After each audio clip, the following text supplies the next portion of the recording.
Vivek Ramaswamy tried going conspiracy during a recent CNN town hall, rehashing the claim that January 6th riots were an inside job. Abby Phillip tried to fact check him. He didn't like it. It got very ugly. This I want you to see. This was in Des Moines, Iowa, but Vivek Ramaswamy first floated this in a really public setting at the last presidential debate. He said, we now know January 6th was an inside job. He tried it again. He was confronted. Here is Abby Phillip trying to challenge those claims. Debates. Let me ask you about something that you said at the debate last week. You used the phrase inside job to describe what happened on January 6th.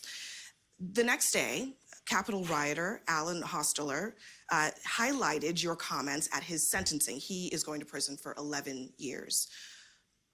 Hostetter threatened members of Congress. He brought a hatchet, knives, pepper spray, stun batons, tactical gear to the U.S. Capitol. Tourist. Are you concerned that a convicted felon like that is now promoting your comments in court? So here's my concern, Abby. And I want to tell you guys where I'm at. Yeah. If you had told me, it's close to 3 years ago that January 6, 2021 happened. If you had told me 3 years ago, back when I was a biotech CEO, not steeped in this world, I was just consuming passive media, but was focused on my world of developing medicines. If you had told me that January 6th was in any way an inside job, the subject of government entrapment, right, I would have told you that was crazy talk. Right. You would have been right. Fringe conspiracy theory nonsense. Yeah.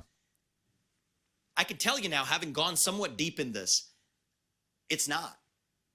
I mean, the reality is this. Yeah. We do have a government, first of all, we have to acknowledge, that has lied to us systematically over the last several years about the origin of COVID-19, about the Hunter Biden laptop that we were told was false. Oh, boy. By 51 CIA experts and otherwise, before we now know that it was true. You can go straight down the list, the Trump-Russia disinformation collusion hoax, all of it. Now we come to January 6th. The reality is we know that there were federal law enforcement agents in that field. We don't know how many. I think it's shameful. And if I may finish just answering, well, let me this is really important. I'm going to go ahead and interrupt you here because I know this establishment doesn't approve of this message. I know that there were federal agents. We should be able to talk about this. This network doesn't approve of this message. Well, it's a nonsense message. That there were federal agents. This is important to talk about. You are saying there were federal agents in the crowd on January 6th. Yep. There is no evidence that there were federal agents in the crowd on January 6th. So why, before Congress, when pressed on what the number was, they didn't say there were none. They just couldn't say how many there were. So you're saying that that you have not seen any evidence that there were. So we've seen multiple informants suggesting that there were. We know people were FBI informants who were asked to. Is there any evidence? May I just finish this and you can come back and question me? Let me clarify. I know it's very uncomfortable for you. It's uncomfortable for Abby. It should be uncomfortable for Vivek. Clarify my question. I know this is an uncomfortable issue for many people, but we have to do the truth here. I'm going to clarify my question because I want to make sure that you understand what I'm asking. I understand this deeply. And I told you, I was with you 3 years ago. I'm not there now. Where is the evidence? Yes. Where is the evidence that the government had a plot, an inside job? But no, I'm going to tell you what inside job is, because I'm not violence on January 6th. I'm not going to let you put words in my mouth. I'm going to put my words in my mouth. And I'm going to tell you what I mean by that. Where is the evidence that the government was involved in planning or executing January 6th? So I'm going to give you hard facts. And if I may, Abby, I know this is going to be a little uncomfortable, but we're going to go through this, and you can. He keeps saying that, but really, it's uncomfortable to see how he's defending insane stuff. You can push back on it after that, and you can push back on that. And let's do this fairly. Why did they suppress footage of now what's been released? 200 hours of footage of shooting rubber bullets into that crowd, shooting tear gas into that crowd. You didn't see that before. You saw what the response was to that. Now you see footage coming out of actually rolling out the red carpet for Capitol Police allowing people in. Again, right through the front door. So listen, you get the picture. He doesn't actually cite any evidence. And so many of you, I mean, 1.2 million people watched my live stream on that day. We were right there the entire time, right? We saw exactly how it built and developed. They think that saying there were FBI informants in the crowd, there were law enforcement in the crowd, there were undercover in the crowd, they think that proves something.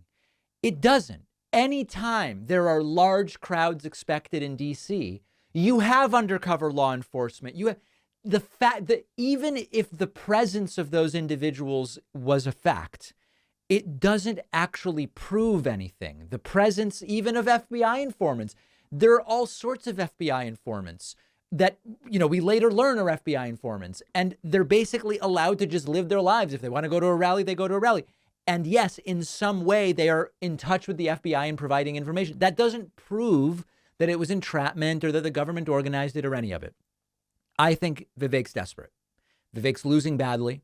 He now is at a third of where Nikki Haley is. This is all he can come up with. It's a sad end to a campaign that was destined to fail. I love my Helix sleep mattress. I've been sleeping on Helix mattresses for years now, which is why I asked them to be a sponsor. You actually take their famous sleep quiz, takes just a few minutes to answer questions about your sleep preferences, body type, sleep position, whether you have back pain, and Helix will match you with a mattress that's perfect for you, which is really unique and helpful because a lot of people don't know where to start when buying a mattress. I certainly didn't. Their newest collection of mattresses, called Helix Elite, come with a built-in Glaciotex layer to keep you cool at night, an extra layer of foam for pressure relief, and thousands of extra microcoils for best-in-class support and durability. All of their mattresses ship right to your door, totally free. They come with a 10 or 15-year warranty, and you get 100 nights to decide if you like it. My audience also gets a whopping 20% off all orders, plus 2 free pillows. Go to helixsleep.com/Pacman and enter code HelixPartner20 at checkout. The link is down below.